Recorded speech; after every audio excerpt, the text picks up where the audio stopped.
Good morning all of you. आशा करता हूँ आप सभी लोग स्वस्थ होंगे और जो पिछली क्लासों में मैंने कराया है, पिछली वीडियो में जो कराया है, आप लोगों को समझ आ रहा होगा।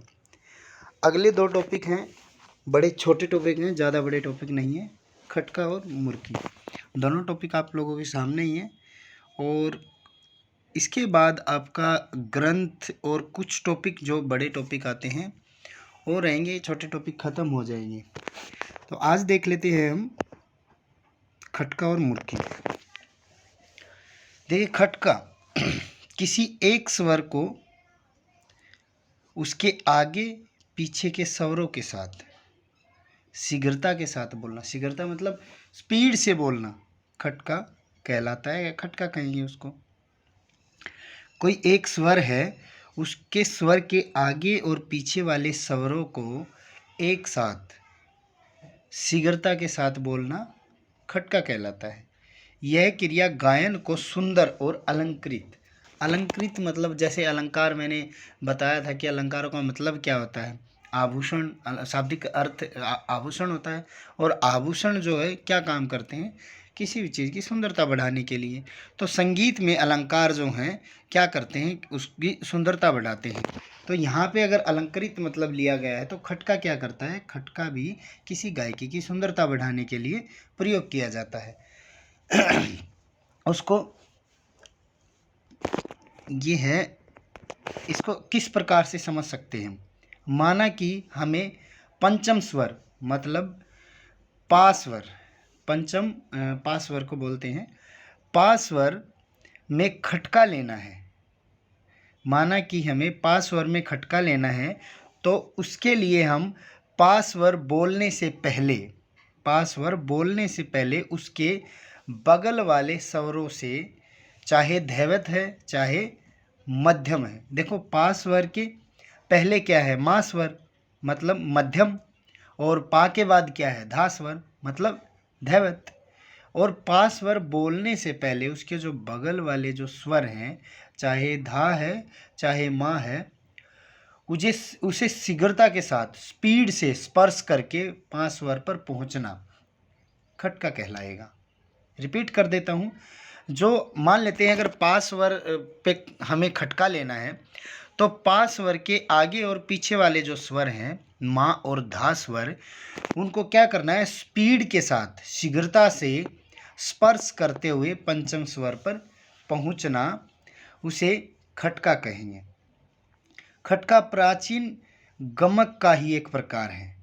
देखो, गमक आप फर्स्ट टर्म में पढ़ चुके होंगे, तो प्राचीन, इतना ज़्यादा डिटेल में जाने की ज़रूरत ही नहीं है, बस इतना याद रखें कि खटका प्राचीन गमक का ही एक प्रकार है।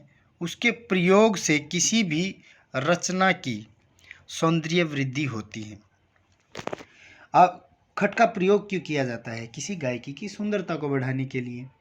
देखो, स्वर तो सात ही हैं, उन 7 स्वरों से अलंकार भी बनता है, ग्राम भी बनता है, खटका भी बनता है, मुर्की भी बनती है। एक गाने का ढंग अलग हो जाता है, एक बोलने का तरीका, ठीक है। कहीं स्पीड से गा रहे हैं, कहीं किसी को स्पर्श करके गा रहे हैं, कहीं किसी को बहुत धीमा करके गा रहे हैं। स्वर तो सात ही हैं, पूरा का पूरा 7 स्वर में आपका संगीत टिका हुआ है, इनसे बाहर कुछ भी नहीं है। अगर लिखने की बात आए तो उसको किस प्रकार लिख सकते हैं, देखो ये लिखा हुआ, ठीक है। अगर पा स्वर की बात करते हैं तो पा मा धा पा। देखो, पा स्वर से आप मा पे और धा पे और फिर वापिस पा पे, ठीक है।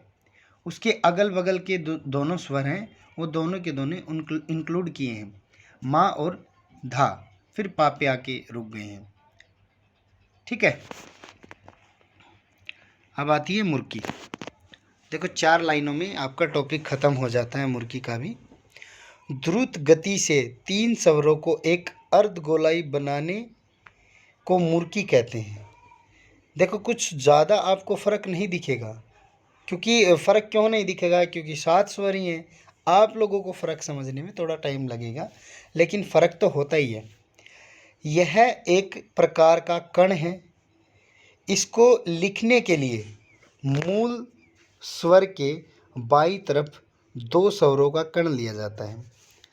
और समझा देता हूँ कैसे। देखिए, मूल स्वर अगर हम रे को मानते हैं, ठीक है, रे को मूल स्वर मान लिया, और उसकी बाई तरफ नीचे की तरफ स्वर कौन से हैं, नी और सा, ठीक है। उसके नीचे की तरफ जो स्वर हैं नी और सा हैं, ठीक है। उनको अर्धगोलाई बनाते हुए, जैसे हम नी सा से आएंगे वापस रे पे, तो एक घूम के वापस आ गए, या अर्धगोलाई बना रहे हैं तो हम घूम के वहीं रुक जाएंगे, लेकिन गायकी के तौर पे हमें वापस आना पड़ेगा। अर्धगोलाई अगर बना रहे हैं तो 3 स्वरों को द्रुत गति में प्रयोग करते हैं, 3 स्वरों को द्रुत गति में प्रयोग करते हैं, मुर्गी कहलाती है। बस कुछ ज़्यादा बड़ा नहीं है इसमें, थोड़ा सा ध्यान से देखना पड़ेगा आपको। बस आपका टॉपिक ये कंप्लीट हो गया। चैनल को लाइक कर लें, वीडियो को लाइक करें, चैनल को सब्सक्राइब करें और शेयर ज़रूर करें ताकि किसी और बच्चे को भी बेनिफिट हो जाए। Thank you.